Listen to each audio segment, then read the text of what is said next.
Alrighty then. So this is the third episode of the Nerd Hub podcast that we finally were able to get it Indeed. done. And after a lot of hiccups, we skipped one E3 special podcast due to technical difficulties, and then now we're on our 6 weeks since the last podcast, even though something like on 3 weeks. Something like that. We were supposed to do the last one. Was it last week or the week before? It was the week before. Kelly was having some personal issues, and I had a bout of vertigo.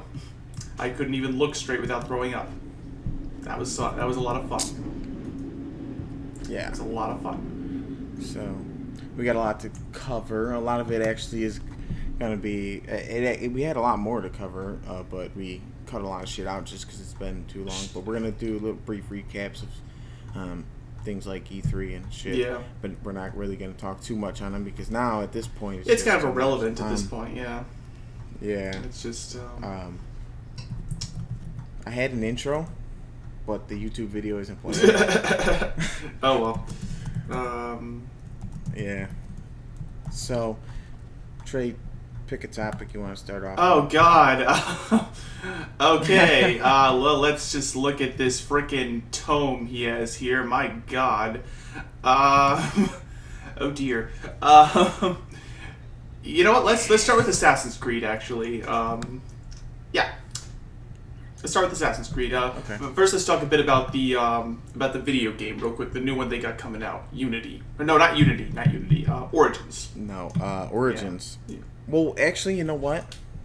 If you're gonna start at the video game, we might as well just do the brief recap of E3. Oh yeah, sure. I got That's sure. to say about the Origins. They may as well, yeah. So let's start off with Origins then. Oh, so guilty fact with me. I barely looked at a single thing from E3. I just it was Meanwhile, going, I covered it in depth. Yeah, it was going on like the same time period as when I was over at AwesomeCon, so I didn't really look at too much. Most of what I quote unquote saw was just kind of expansions on things that I'd already seen, like more Spider-Man stuff, more God of War stuff, and so on. Right. And that's pretty much E3 in a nutshell this year. There were a few gems.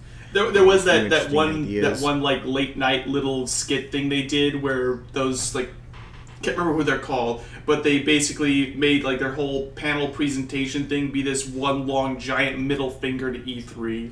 That was fucking awesome. That was fun. Say what? You're gonna have to try and find me that. Oh, you haven't seen that? You didn't see that? Oh, come on. I was too busy writing, man. Oh, God. Okay, hold on 1 second. I just need to figure out what it's called before we move on. So while he's sending that to me... No, trust me, I will, but it's like, what the... Devolver Digital's 2017 press conference. Oh, that's what you're talking about? Yeah, I did see that. That was amazing. That was like one of the...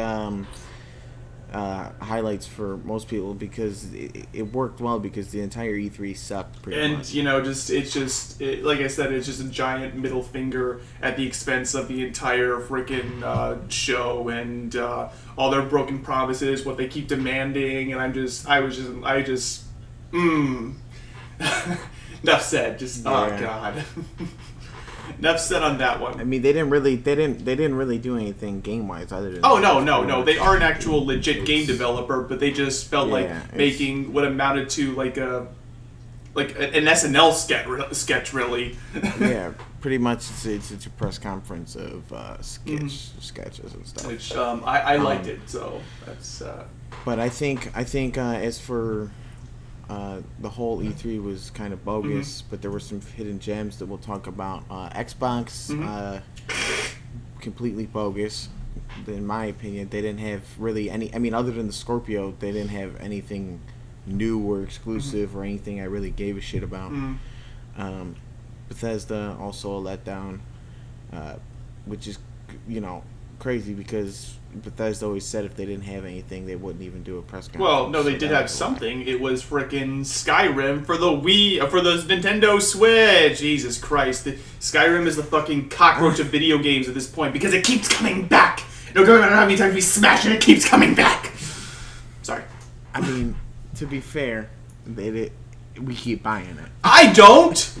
I bought the first copy back in 2011, and I bought a used Game of the Year edition like a few years later. But that's it. I didn't buy the remastered edition. I don't have a Switch, so I'm not buying this version. I'm not. I bought a pre-owned version years later as well, and guess what? I did not even finish it. Well, to be fair, it is like a gajillion hour long game. Well, I mean, I didn't even finish the main part of the game. Well, yeah. Like, it's like neither one of us really so particularly care for Skyrim. Yeah. Ubisoft was, I think, pretty much the highlight of E3. Mm-hmm. Nintendo was... They didn't have a press conference, really. I mean, they did, but it was, like, trash. Most of their shit came out on the show floor on videos and stuff. Okay. They were all over the place. So it was kind of hard to gauge. BioWare's... I mean, a lot of good titles. Yeah, I was going to say, BioWare's got a new game coming out, but their entire fucking demo was, like, had scripted mic chatter in it. That just killed it for me, though. Yeah, Anthem. Is that what it's called? Yeah, it's called Anthem. You talk about the one where they're flying around. Yeah, in the Iron Man suits. Actual suits. EA was pretty good. PlayStation was good, even though it was pretty much all just shit we've seen before, but new versions, extended versions. Exactly. But unlike Xbox, they showed actual new shit and actual gameplay and interesting things on their videos, whereas Xbox is, State of Decay and Crackdown 3. It was nothing. It was crap. It was garbage. I'll just call it like I see him, bro. That's fair. Like I said, I really didn't watch too much E3 stuff, so I can't really give a full-blown opinion of this. I mean, for the most part, I did a top 5 for Xbox, Bethesda, Ubisoft, and PlayStation and EA. There's some good ones, like PlayStation has some interesting new concepts coming out and services for game styles. And one of their things is called PlayStation Link. Oh yeah. It's like interactive, for parties and such, and for non-gamers to have a segue in. But one of the games for it was developed by the people who did Until Dawn. Oh, those people, yeah. It's Did you play that game? I did. I did not finish. Neither it. did I. It's just not my thing, you know what I'm saying? I thought it was a cool concept. That's why I played it, and it was, but I just couldn't finish it. I like games. I do like those kind of games because they are video games. Don't get me wrong on that one. No matter what the Heavy Rain director guy says, they are video games. They're not fucking interactive movies. Right. But as I was playing it, I'm just like, I hate every single one of these people. I want them all to die. I couldn't. For me, I just don't. I'm not big into the horror genre. I play the games because I play video games, and but it's the same for movies. I watch them because I watch movies, but they're pretty much the last thing I watch. I don't really, what I'm saying. I don't do too much of them.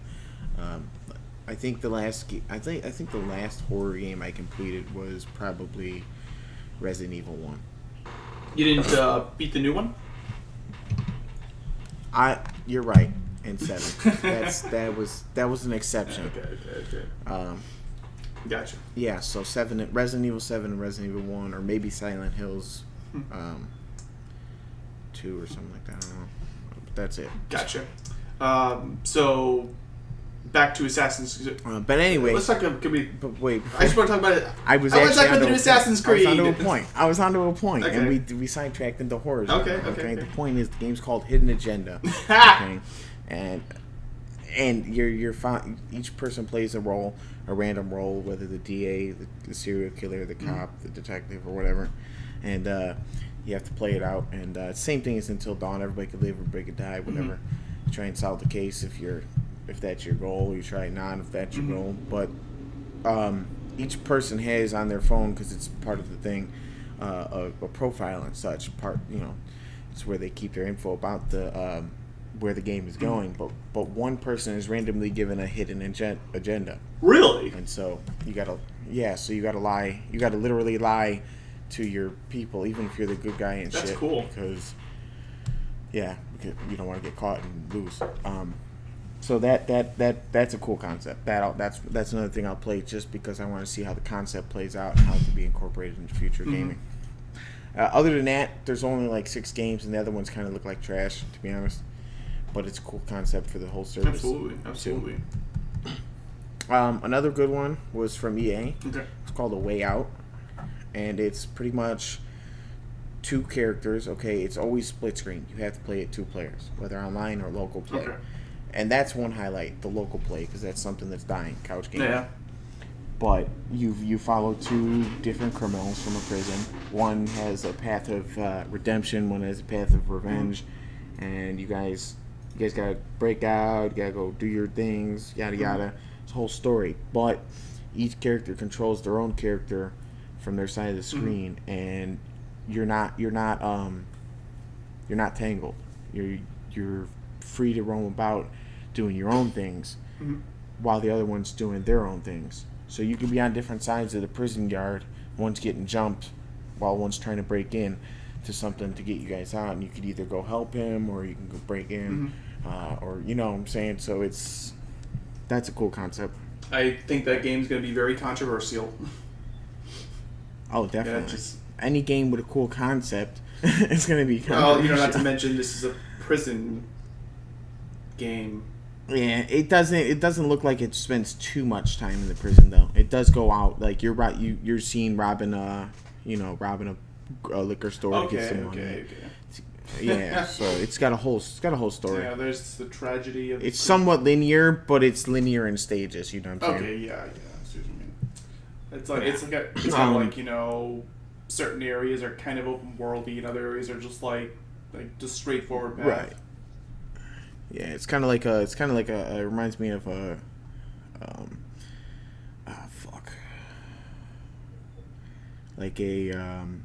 have you ever played the Jason Bourne games? They're Jason Bourne games? I didn't realize they made Jason Bourne games. I've seen the movies. I didn't realize they made games out of them. Okay, well, other than that, I'm having a hard time describing it. But either way, that you get the picture. Check it out. Check it out on our article on our website. Yeah. You see everything you need to know. A couple other things that stood out to me were NBA Live, because for years, I know. I don't care. But for years, 2K has killed the market at NBA Live. But before that, NBA Live was the king of basketball video games. But this year, and what came out last year, looks like things are gonna flip again. So there's that. Then The Crew 2. Now, I was a big fan of The Crew. Have you played The Crew? The Crew. It's a racing game. Oh, game. Yeah. That's... I didn't play it myself. I'm not really a racing game kind of guy. Sports games really aren't my thing. I love racing. I'm big into racing. Need for Speed Underground 2. Shit. I did enjoy that one. I'm not gonna lie. Yeah, I 100% completed that game. Yeah. The Crew. I loved The Crew. The original and the expansion pack Wild Run was equally as amazing. And now they're adding all the stuff from the expansion and more in The Crew too, so I'm definitely going to be getting that game. As for racing, Need for Speed Payback looks dope too.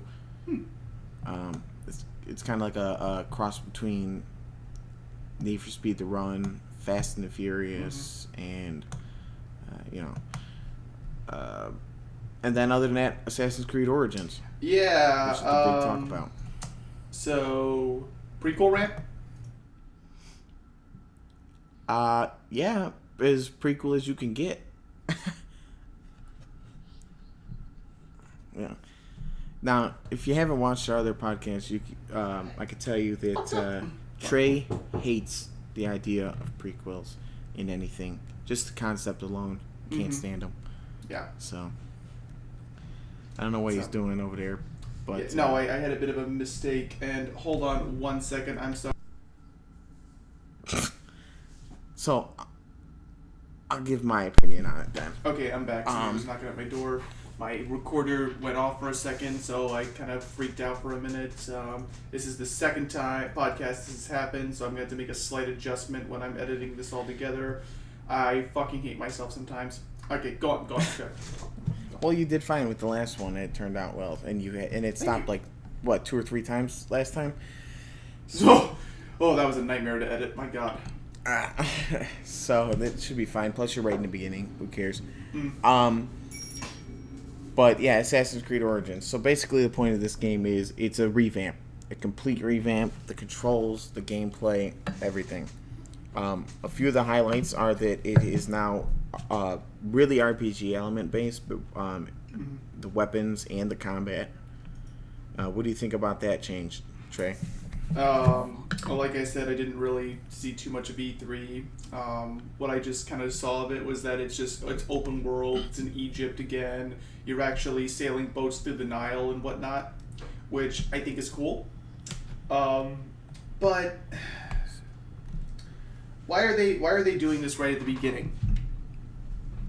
Like, I don't understand why it's a prequel. I really don't. Okay.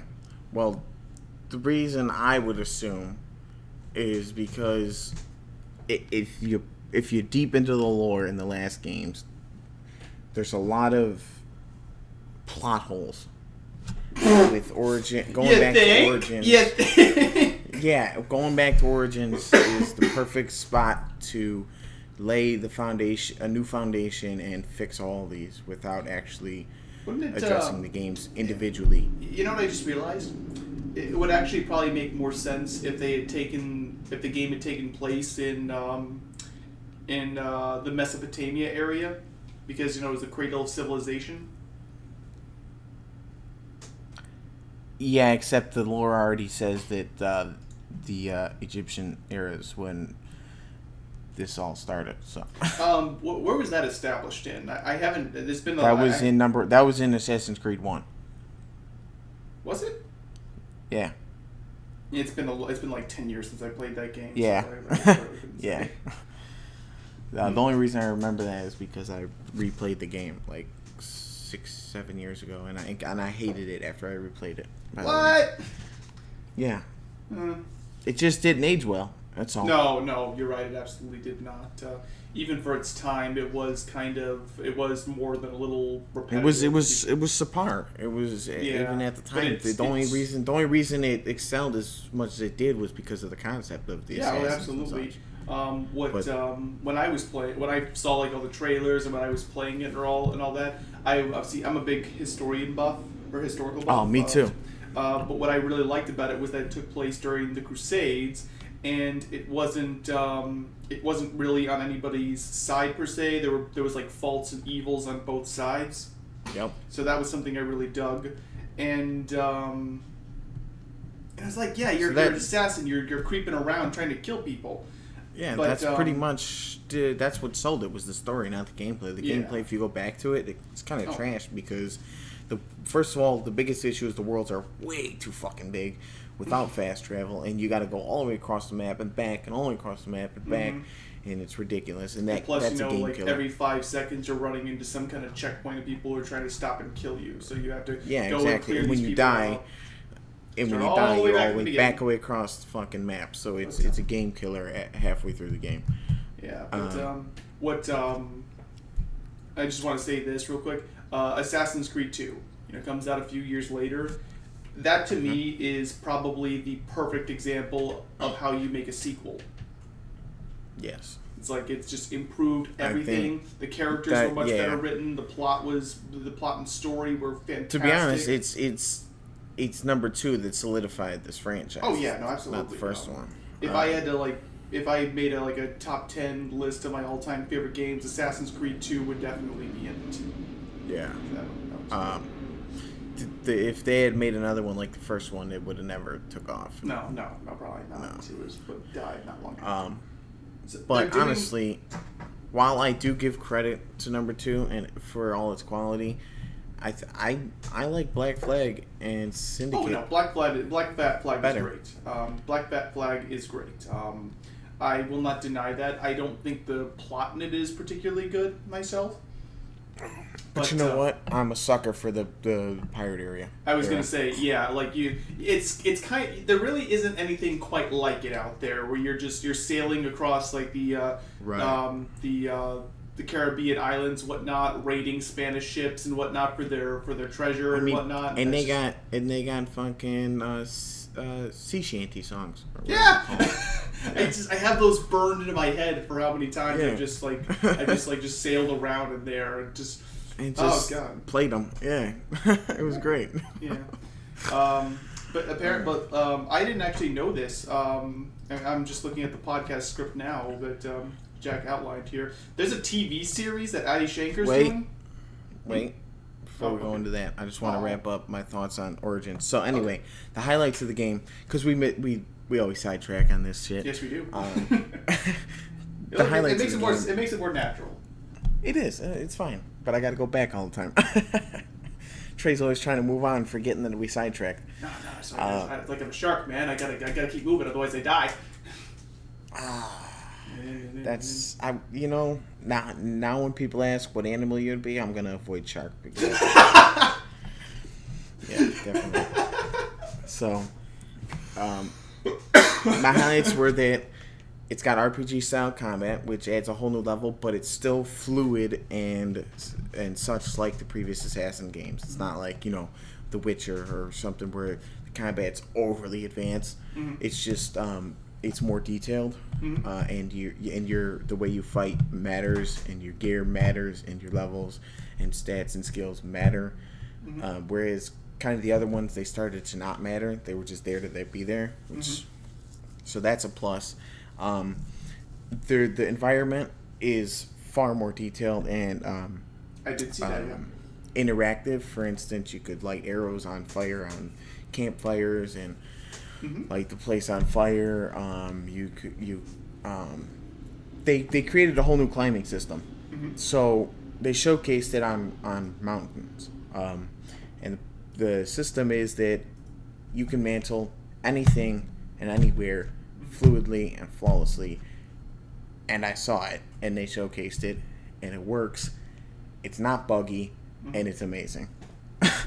Let's wait for the final product to come out before we. Well, definitely gonna have to wait for a final product, but I do want to bring up one more point with Origins. This guy. Okay. Wait, this guy, literally, the way that he does the climb, it works on any service. He was climbing up a mountain left and right. Whereas the other games, you would have to have a point, there would have to be like a little brick that's sticking out 3 feet out of the right. wall of the building. Where this one, you just walk, and if he hits a ledge, he fucking gallops over it. Mm-hmm. So, in my opinion, that's a huge improvement, even if it's like Unity. But at this point, after Unity and Syndicate, I'm confident that they were able to they've learned the lesson. Make a quality scale system at that level without bugs. And I think that was the mission, because the new scale system in the newer games was a great intention, but it just wasn't executed well. I think it's because they continued to try to do specific move patterns, and there was just too much of them. Yeah. Whereas this one's kind of like a one system, adapt to all type thing. Mm-hmm. I think that's why it works better. All right, your points. Just one last thing regarding Assassin's Creed before we move on. At least the video game. So this is obviously taking place during ancient Egypt. It's obviously a prequel, but this is, in my opinion, a kind of one of the rare exceptions where a prequel works, because it's focusing in on characters, settings, and time periods that are so far removed from the rest of the series that, it's like Knights of the Old Republic or something like that, to where what's happening is not necessarily going to affect or have any reference to the things that happened later in the series. And that, in my opinion, is probably the only real way to make a proper prequel. Like, it has to take place so far in the past to where it's not affecting the present main series. Which, some other people really should think about before they actually, greenlight a prequel. Cough, cough, Dark Tower, cough, cough. Anyway, moving on. Assassin's Creed TV show. Yeah. The movie. Did you see the movie before we move on? The movie, the new one last year. Yeah, the one with Michael Fassbender. Movie. Yes, yeah, I saw it. What'd you think of it? It had the same problem the first game did. It was a great adaptation of the game. And if they make, and the second one, they are making a second one. The second one should be far better, but the origins was always a weak, like the anime origins was always a weak point of the game, which is why they ultimately removed it, and that was the weakness of the movie as well. So it was kind of dragged out. But it felt like the game. Mm-hmm. So I'm interested in the second one, but it's subpar in my opinion. I'm looking at the box office numbers worldwide. They made like $240 million on a $125 million budget. So I don't know. I don't know. That could go one way or the other. In all honesty, it depends. Maybe if it's enough. Well, it's enough for the sequel. They already announced it. Yeah, I'm just saying. Like, I think Ubisoft would have to write the check for it for the production check for it if they wanted to make it go. But they're developing a TV series for it. Yeah, and actually, it's anime. I'm not sure how I feel about that. I can get behind that. I can get behind it. I'll get behind it, but I think a live-action Assassin's Creed TV show would be so much better. I would like it more, in all honesty, but I can get behind it being a cartoon series. I really could. Okay. Yeah. So I'm actually, the reason I'm not responding right now, because there's actually a lot to talk about on that topic, is I'm looking something up. Okay. Well, that explains it. Well, because part of me kind of wants to move on to Castlevania, to tell you the truth, because I really want to talk about that. You know what? I'll finish looking this up when the topic comes up. So we're at the point. It's Assassin's Creed TV series, right? Well, guess who's doing it? Yeah, Adi Shankar. Yep. So, in case anybody's not familiar with this guy, dude is weird. Yeah, he's very weird. But he's dressed like the Crow. he makes a bootleg universe, which are shorts of like his versions of Power Rangers, Dread, Lone Survivor. Yeah, they're on his YouTube channel. I can't remember. I'm gonna post a link in yeah, part of it. They're really good, actually, in my opinion. So he's been making, because he was making those, he's been getting quite a few projects for franchises that nobody else wants to touch, including most recently Castlevania for Netflix. There you go, Trey. I am so okay. I am actually really shocked that thing even got greenlit, because it's a Konami product, and they seem intent on turning all of their products into pachinko machines. They don't seem interested in developing games anymore. I'm not. Who did he murder to get that done? Who did he murder to get the TV rights to that? That's what I'm curious about. Like, he must have had somebody's child in his basement or something like that. Because that's, how did he do it? I'm not gonna comment, because if I get going on Konami, I might not stop. Well, I'm just gonna put a little hashtag in this part just saying "fuck Konami." Hashtag fuck Konami. There exactly. But as far as the TV series, the Netflix series goes, it's one of those things that everybody else seems to like, but I'm just kind of meh about.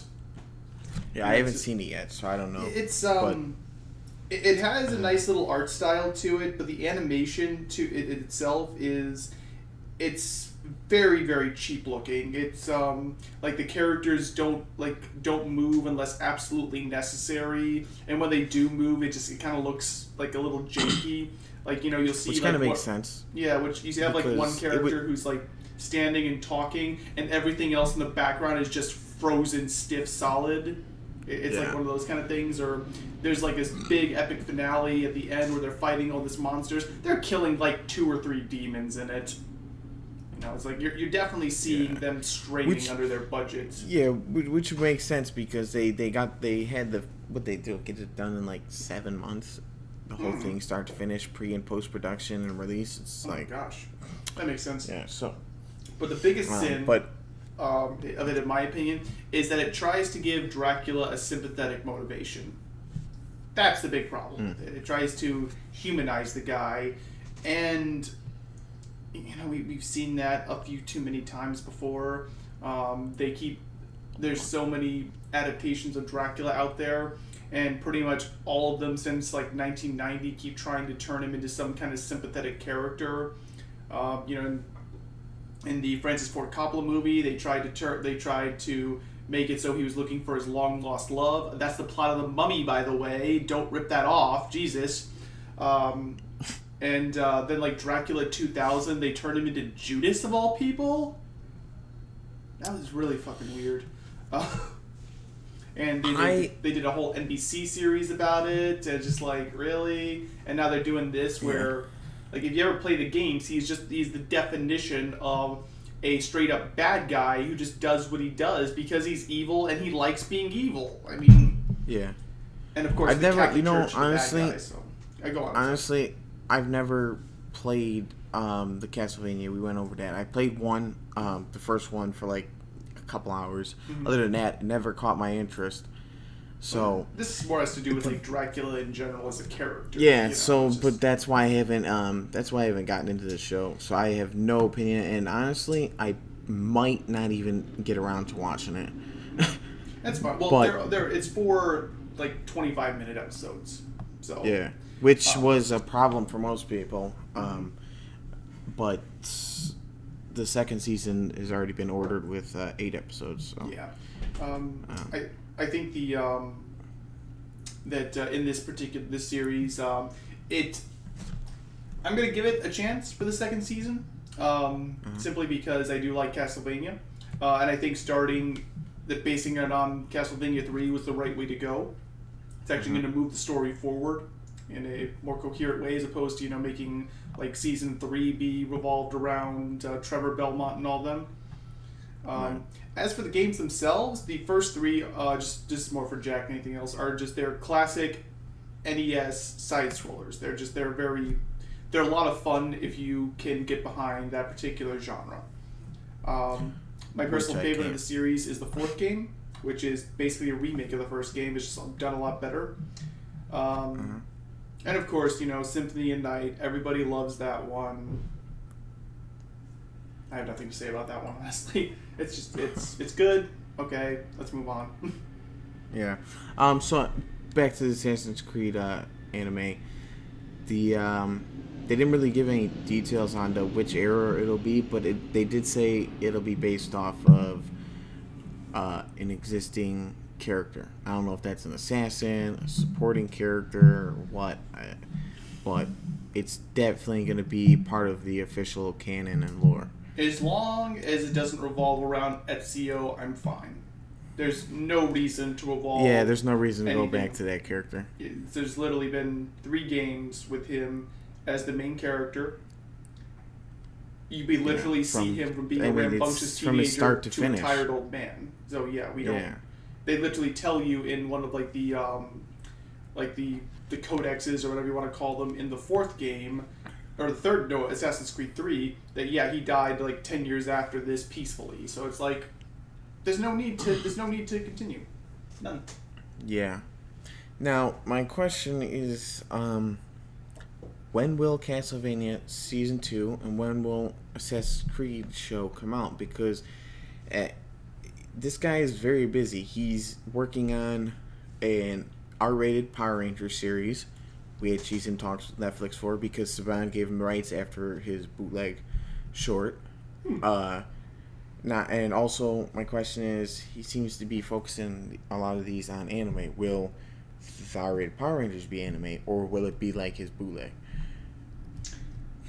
Personally, I think I would like to see it be more based on his bootleg myself, because that was really good.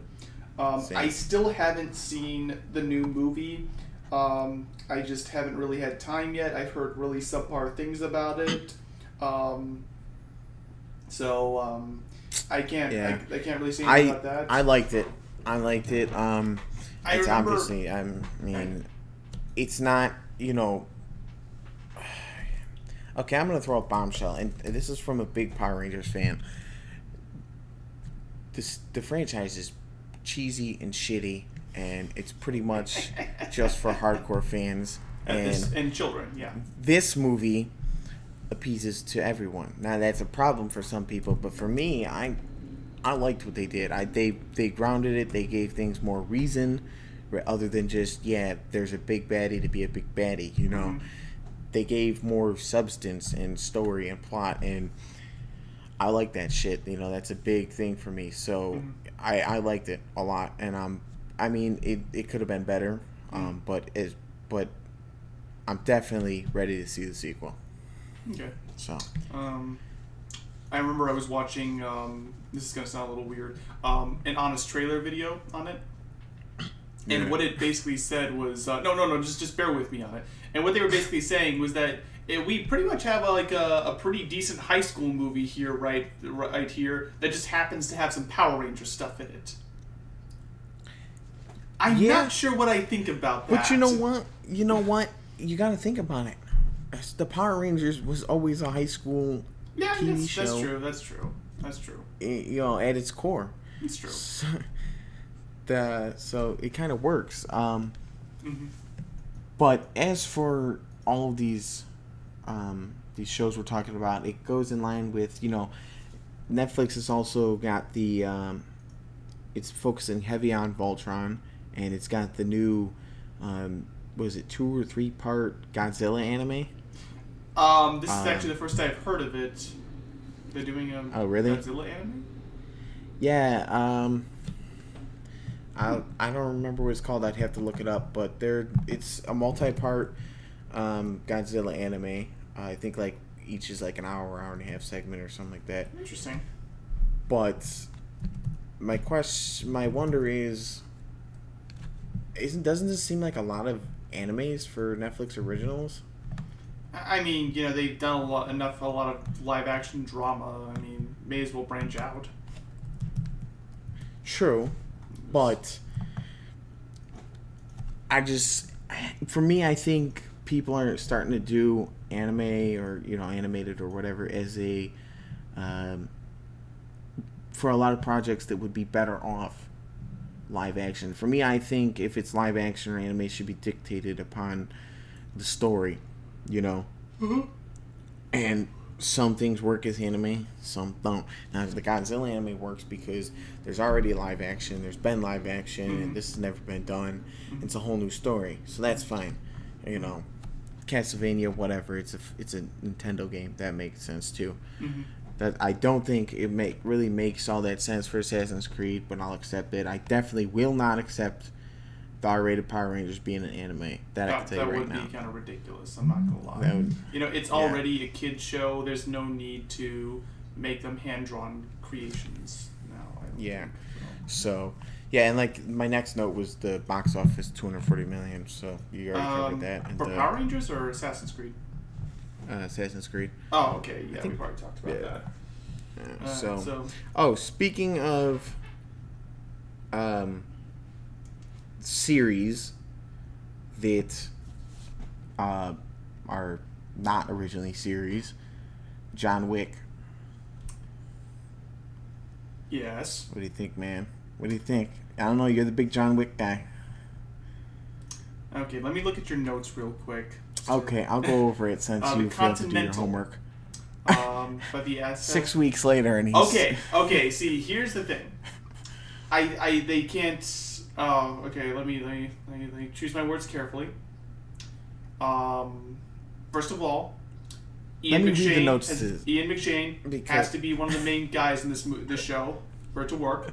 He has to be one of the big characters. When he's not filming American Gods, he needs to be doing this. Okay. Now, this is actually a really good idea. Okay. For as long as it doesn't focus on John himself, this is a really good idea. So when all is said and done, there really aren't any shows like that where it's just focusing on just straight up monsters, just going around killing people for money. Now, some people let me interrupt you and give you the title for that Godzilla anime. It's called Godzilla Monster Planet. Well, I'm going to suppress my nerdgasm at that title because I really like it. But back to John Wick. Yeah. But that's an idea I can get behind. I remember I once had this idea in my head for basically like a show series myself, where it'd be about like just people who are just straight up assassins, kill people for money, but they were sort of like this kind of like Guardians of the Galaxy-esque quirky crew. But this looks like if this show turns out to be good, there would be no point in making it at that point. Yeah. This is so I agree, because the point of this series is it's going to be the same writers as the movies, and it's going to be same canon, but it's going to focus on the Continental, which, if you've seen the movie, is the hotels that host these assassins. It's essentially the core of the John Wick lore. And that's what it's going to focus on. One of the Continentals, I'm assuming not the one that John Wick frequents, but because they are all over the world. But I do like this idea that you could have all these different types of assassins with different missions, different motives, and all coexisting under this code. See, I would actually like it for it to be, it's like they have a good place, part of it take place in the New York one, because, then we get to see Ian McShane again, then we get to see the guy who's at the desk all the time, and those are like two really affordable character actors, so it could be done. It could be done in the budget. Yeah, it could be done, but I have a feeling they're gonna go elsewhere in the world just to avoid where's John Wick? Where's John Wick? Oh yeah. Because they did say that he would appear at some point in some capacity, but he's not the main character. Did you see John Wick 2? Remember? I fell asleep through it. Oh yeah. Not that the movie was bad. I don't know. Yeah, I fell asleep in the first 10 minutes because I was up 16 hours. Yeah. Well, what I was going to say is that the fact that they're making a TV show makes a bit more sense now, because there are two really big Assassins characters in that movie, that if they were in the first movie, they would have died. But in this movie, they kind of leave it ambiguous as to whether or not they keeled over or not. So I'm thinking like maybe it's going to focus a good deal on these two particular characters. So that would make sense. Okay, you have a YouTube account, yes? Yes. Buy John Wick on that and watch it! Sorry. I'd rather just spend $1 on Redbox. Okay. Why? How much does it cost on YouTube? I think to rent it, it's like $3. To buy, it's like $15. Yeah, I'm going to Redbox. And also series that aren't originally series, Dark Tower. So, okay, hold on one second. as we all know, before you rant, I'm not ranting. I'm just trying to collect myself. The Dark Tower is basically it's a series of novels from King, or Stephen King, yes. Yeah. I never read them. Trey has, so he's got strong opinions on this. We know there's a live action movie coming out. I have mixed feelings on it. Sorry. So, the point of this series is that, again, the main characters will have some capacity, but it's a prequel.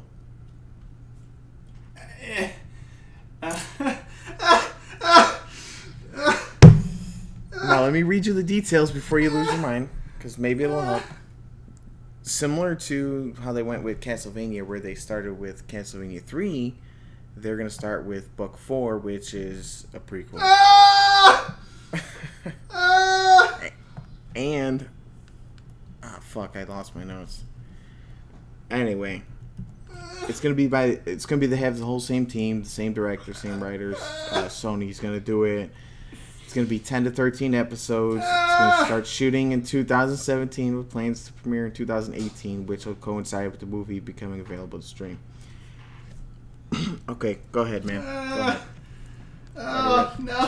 Why? No. Why? No. Oh, God. Okay, so... this is what they do. This is how they fucked up the comics. Oh, God. Yeah. No. Why? To give a little context why he's so in anguish, as it sounds over there, he recently read a comic for a comic book spotlight video that's going to be coming up, and it was another prequel. Obviously he hates prequels, but it turned out to be a trash comic as well. It turned out that it was an adaptation of basically all the prequel, okay, so like in the first 3 books, there's a bunch of flashbacks to when, Roland was a kid, when he was first becoming a gunslinger, all that stuff, okay? And, but they were chapters. There was a chapter long, chapter here. Book 4 focuses the bulk of its storyline on Roland's first mission, where he goes to this town called Hombre, I think it's called. It's pronounced Hombre. It's the gorilla. Yeah. And it's no, it's his first. That's not Hombre. That's, what do they call that guy? That's not Hombre. Doesn't matter. Okay, but anyway, it's basically this, the story of why in what happens is in the book is that they go to this certain point, they get through all this shit, and they're walking along. Harambe. Huh? It's Harambe. It's Harambe. That's the gorilla. Okay. But what happens in the book is that they're going along. They just get through the bullshit cliffhanger of the 3rd book. They go to this other area, and they happen to come across something called a Thinny. Now, a Thinny in the Dark Tower series is basically a rip in the space-time continuum that has gained consciousness and likes to consume everything that's near it, which is very fucking weird. And they're looking at this, and all of the the Roland's friends and adopted family basically are like, "The fuck is that thing?" And Roland's looking over, and is like, "Oh, that's a Thinny." Like, what the hell is that? And they're just like, "It's a Thinny. It's basically what I just said." And they we need to move on a bit. These things are dangerous. And they move on, and Roland just suddenly kind of feels compelled to tell them the story of how he first encountered a Thinny, which was during his mission in Hombre. And and it's pretty much this 600-page story that details his first major mission as a gunslinger, and his tragic romance with this girl who was basically the first and only woman he ever loved. And now the reason why it worked in the book is because, for one thing, it was actually really fucking good. It was very, very well written, and it was also giving context to what was going on in the present. In the books, Roland is kind of bitter, he's kind of grim all the time, he's not a very approachable person. And him telling them this very personal story was kind of meant to show additionally that he's really is starting to trust these people. He's really starting to love them a bit more, and also reinforce a certain point that people around him have a tendency to die, and they die quite horribly.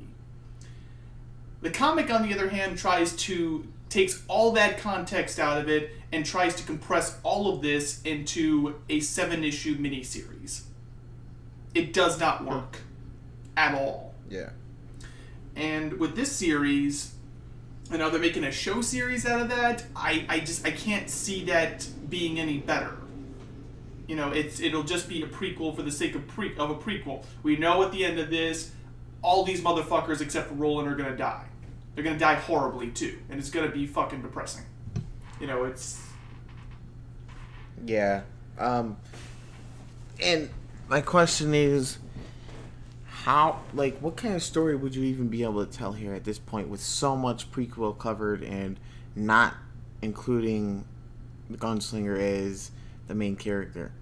I mean, it doesn't seem like it has much substance available to there it. is, in sort of like the background of this, when Roland was a kid, with all of his friends and his fellow gunslingers, they were at war with this sort of rebellious faction. I can't remember what I can't remember what they were called, but they were led by this guy named the Good Man John Farston, I believe he was called, and Red Dead.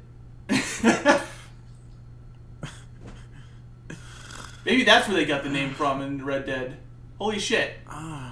You know, I'm gonna look this. Okay, hold on 1 second. Oh man, probably some copyright infringement going on right there. Farston. Farson.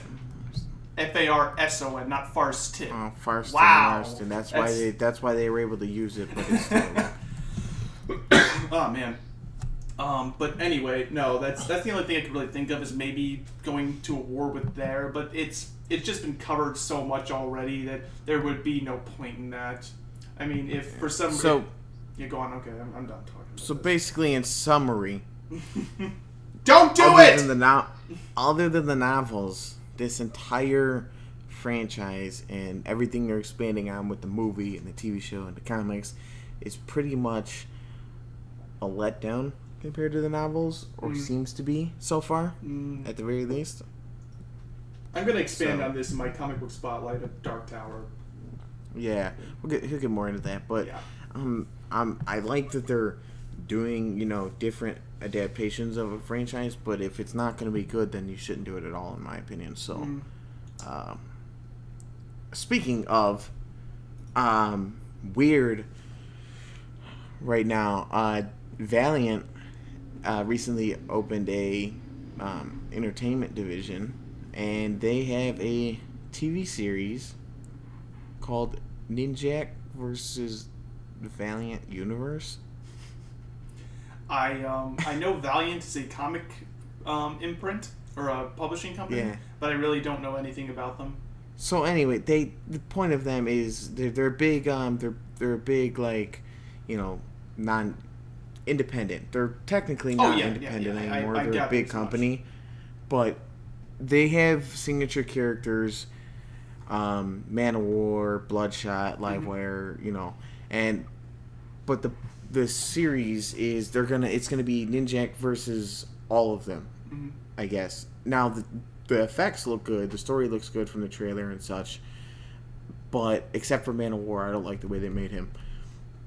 But if they're gonna be making several shows, why would your first show be you killing the entire universe?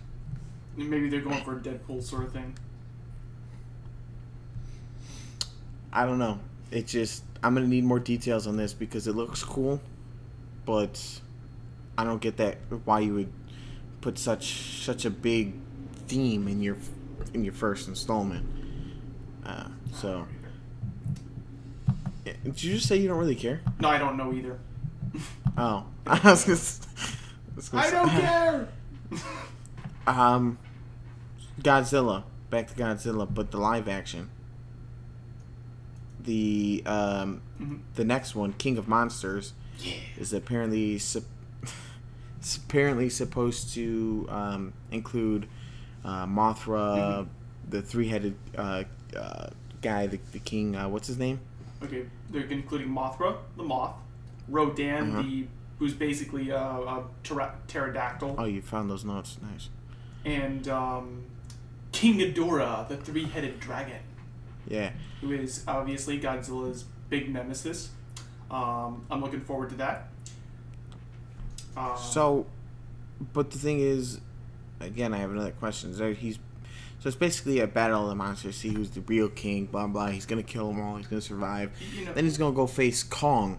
No, what I think is gonna happen in this movie is that in classical Godzilla, like the one of the first times King Ghidorah appeared, is that Rodan and Godzilla, they were fighting each other for some reason. Mothra is trying to convince these two, is like, hey, there is a lightning spewing monster that is blowing up Tokyo. We kind of need to take care of this. I'm not joking, that's the actual plot of the movie. So you think they'll do the same exact plot. I hope so, because I would really like to see that with like a $200 million blockbuster budget.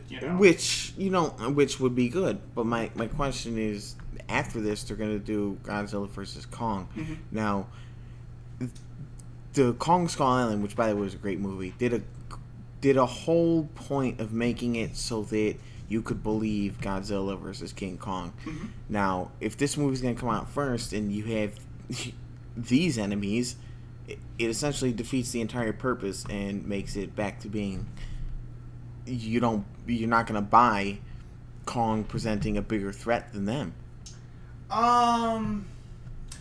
Something tells me that by the time the movie, that when they get to this, in like 2020 or whenever they come out with it, King Kong is gonna like have beefed up to a larger size. And all that, so maybe he actually will be a larger size than he already is. He's still significantly smaller than Godzilla in that movie. I don't know about that. Yeah. The guy seemed pretty big. He was over mountains and shit. They actually do mention in the movie, though. I remember that he was probably going to get bigger. But honestly, I think what's going to happen he's like in his teenage years, right? Yeah. But I think what's going to happen in that movie is that they're going to do something similar where the two of them are going to fight. They're going to cause a lot of destruction, but then they're going to, like Gaiyan or somebody's going to come from outer space and they're going to have to fight him or something like that. That's what I'm hoping they do. Well, unless he grows significantly bigger and somehow presents a danger again, because after this movie I'm sure I won't see Kong as a viable threat the way I did after Skull Island. Then I'm not looking forward to the showdown, unless you're right that their fight is just a subplot. So but there's actually why would you name it? I mean, I don't think the fight that's the whole title of the movie should be a subplot. I would agree with that completely. BBS? Yeah. That little... So there's actually been some news bits coming in. I'm looking at my Facebook feed, my Twitter feed as we've been doing this. Because SDCC is going on. Yeah, exactly. So you wanted to include this last time. There is a... oh my god, I'm looking at the line. It's like wrapping like halfway all the way around the building for this picture. Kevin Conroy just posted it. My god, I'm going to save that actually. They released a new trailer for The Kingsman. It's a good service. Mm-hmm. It looks fun. It turns out that there is actually a American equivalent of The Kingsman over, obviously in America, led by Jeff Bridges, and apparently they're big, and Halle Berry.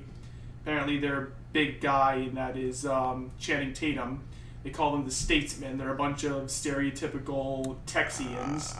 Yeah. That's cool. That sounds good. And apparently the...